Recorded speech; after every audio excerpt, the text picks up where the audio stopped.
Me preocupan muchísimas cosas, ¿no? Y no soy el único.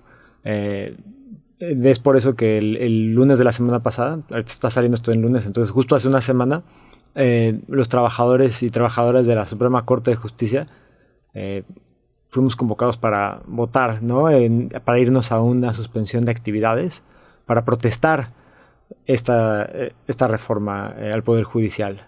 Ya el resto del Poder Judicial de la Federación se ha habido suspensión de actividades, y esto es algo completamente sin precedentes, y esto te lo platico un poco como para contextualizar la seriedad de esta reforma.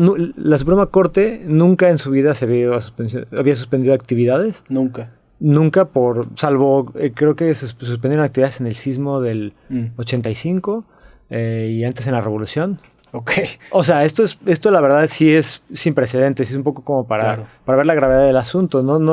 O sea, a ver, si hay un gremio que tiende a ser más quizá conservador, me refiero como en el tema de no moverse y de tomar las cosas con cautela, pues son los abogados del Poder Judicial. Que hayamos salido a las calles a protestar, que estemos buscando estos espacios para acercarnos a intentar informar a la gente de qué es lo que está pasando, pues sí, definitivamente es sin precedentes. Pero pues bueno, sí, precisamente, ¿qué es lo que nos preocupa de la reforma al Poder Judicial? A ver, hay muchas cosas, pero creo que en particular hay 3 cosas que nos preocupan mucho. La primera es cambiar el sistema de elección de jueces y magistrados, y bueno, también ministros, juzgadores en general, del Poder Judicial al voto popular. La creación del Tribunal de Disciplina Judicial, y los jueces sin rostro, que también es otro tema que se agregó cuando se discutió en la Cámara de Diputados. Y bueno, y ahorita creo que a lo largo del podcast podemos ir profundizando un poco en cada uno de esos puntos. Pero algo que quiero que quede claro es que nosotros, claro que reconocemos que en el sistema de impartición de justicia de México y en particular en el Poder Judicial hay muchísimas cosas que podemos hacer para mejorar. No es para nada no es para nada perfecto, no lo estamos diciendo, pero creemos que esta reforma no está haciendo nada para resolver los problemas reales que existen, y al contrario, están dando un paso atrás enorme. Estamos retrocediendo muchísimos años de esfuerzo para llegar a donde estamos actualmente, ¿no? Entonces, por eso estamos, pues ahora sí que con la consigna de, sí, reforma sí, pero no así. O sea, ¿ha habido reformas antes de esta que se está proponiendo? ¿Qué áreas de oportunidad ves tú en el Poder Judicial que se puedan mejorar? De hecho, hubo una reforma en el 2021. Okay. Una reforma ya con el gobierno actual, ¿no? Es curioso que con tan poca tiempo después, pues ya esté queriendo volverse a modificar el Poder Judicial, y de forma tan radical, ¿no? A ver, sí, áreas de oportunidad definitivamente las hay, ¿no? Y me parece que para ello tenemos que partir de entender a todo el sistema de justicia en su conjunto. No podemos solamente ver al Poder Judicial, ¿no? También tenemos que voltear a ver, por ejemplo, a las policías, a los ministerios públicos o fiscalías, ¿no? Que son pues una parte súper importante del sistema, pero que no son, como mucha gente cree, parte del Poder Judicial. Creo que ese es un error común, pensar que las policías, pensar que las fiscalías son parte del Poder Judicial, porque pues, cuando una persona interactúa con el sistema de justicia, pues es el primer punto de contacto, ¿no? Y es a lo mejor quien te va a llevar frente a un juez, ¿no? Es quien va a llevar a cabo la investigación. Pero no, en realidad ellos dependen del Poder Ejecutivo, ¿no? Entonces, pues, pero, sin embargo, son parte de todo el sistema, y una reforma que no sea verdaderamente integral, pues no va a tener los problemas. Ahora, en particular, esta reforma está empeorando las cosas. ¿Y por qué? Podemos empezar a entrar, si quieres, a los puntos, ¿no? Digo, a ver, para mencionar los puntos clave de esta reforma, me aventé el video que compartieron de la mañanera, y básicamente lo resumen en 4 puntos. El primero tiene que ver con un método democrático para la elección de ministros, magistrados y jueces. El segundo es la creación de un órgano que vigile la actuación de los juzgadores. El tercero es la evaluación del desempeño. Y la cuarta tiene que ver con un tema de austeridad y transparencia, que sabemos que es una estampa del gobierno actual, y tiene que ver con un tope máximo salarial en torno a los funcionarios. Dices tú que hay varias áreas de oportunidad, pero que estas soluciones no son las que les gustaría ver. Me gustaría obviamente analizar punto por punto, pero también ver en dónde se podría mejorar y de qué manera, ¿no? Claro. Sí, o sea, creo que, bueno, definitivamente puedo aportar ideas que tengo, ¿no? Sí. Hay muchas áreas de oportunidad. Sí creo que vale la pena partir, pues, de que una reforma al Poder Judicial no es algo que pues, simplemente se me pueda ocurrir a mí, sí, ¿no? Sí. En esta mesa. O sea, creo que lo más importante aquí es que queremos que la reforma que se haga parta de un análisis completo a todo el sistema, ¿no? Que se tome con la seriedad debida ese análisis, ¿no? Que se tome en cuenta en esa formación de ese proyecto al Poder Judicial actual, pero también a los académicos y también a los estudiantes que también han salido a la calle, ¿no? Y que tienen ideas. Pero pues no es algo sencillo y no es algo rápido. También esa es la otra cosa, que de repente entró una prisa por aprobar esto en un mes, sí. En septiembre, que bueno, en parte pues se está intentando aprobar esto en septiembre porque no sé qué tan familiarizada está tu audiencia, pero pues en septiembre entró el nuevo Congreso, ¿no? A ver qué pasa, igual y podemos dar un paso atrás. Esta es una reforma constitucional, se está reformando la Constitución, en particular pues lo que la Constitución señala respecto al Poder Judicial, ¿no?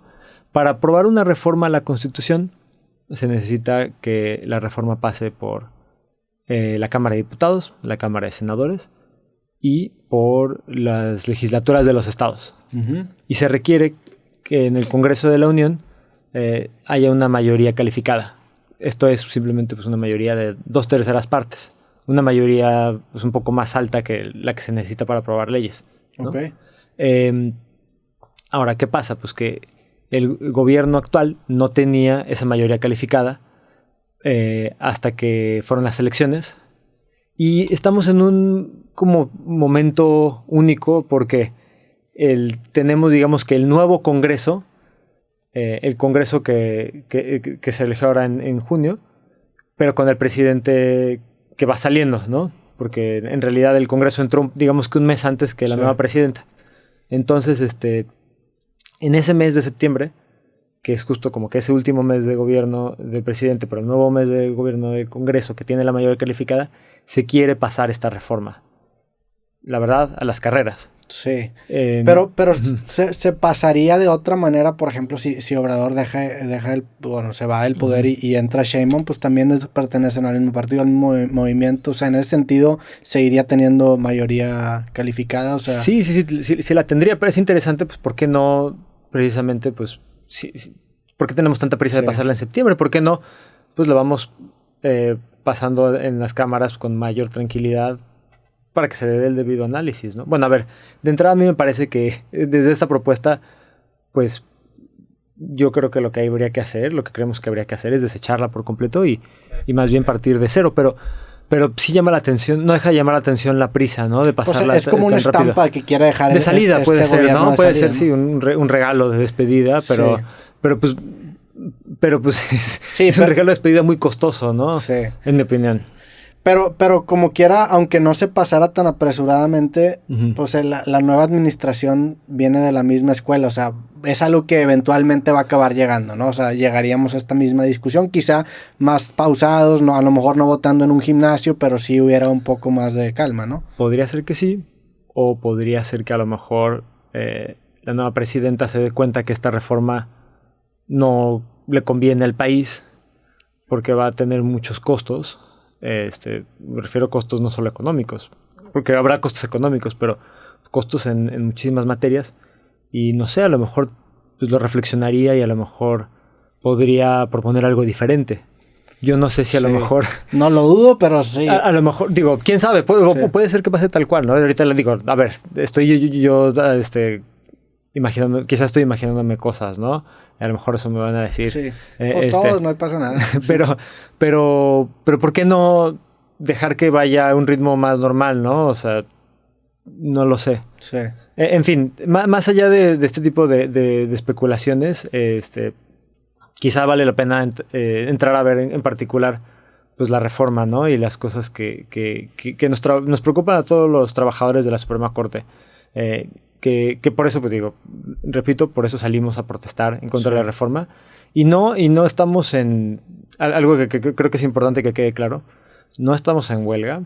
No estamos en un paro de labores que tiene ciertas implicaciones en derecho laboral. No, estamos protestando esta reforma porque nos preocupa mucho lo que va a pasar al sistema de justicia en México. Estamos preocupados porque sí creemos que va a tener consecuencias muy, muy negativas y por eso estamos saliendo a explicar las consecuencias. Y además vale la pena mencionar, digo, porque también ha habido una preocupación ahí de que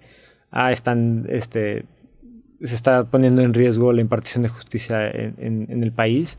Se están atendiendo todos los casos urgentes en la Corte y en el Poder Judicial Federal a todo nivel. Pero pues sí, creemos que es una prioridad en este momento. Es de hecho un deber, así lo vemos, salir a hablar de los riesgos de la reforma. Porque, pues bueno, haber una preocupación porque se está incumpliendo la impartición de justicia. Pero pues, ¿qué va a pasar una vez que pase la reforma, no? O sea, las consecuencias van a ser mucho más negativas. ¿Y es un consenso del Poder Judicial estar en contra de esta reforma? Bueno. Digo, obviamente habrá un contraejemplo, pero en general, hablando...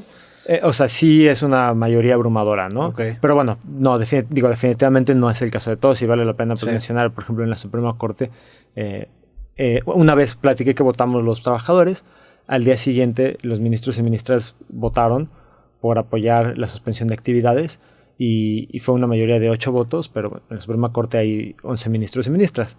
Hubo 3 ministras que votaron en contra de la suspensión y que se han pronunciado a favor de la Suprema Corte votó para la suspensión de actividades en la que tú estás involucrado.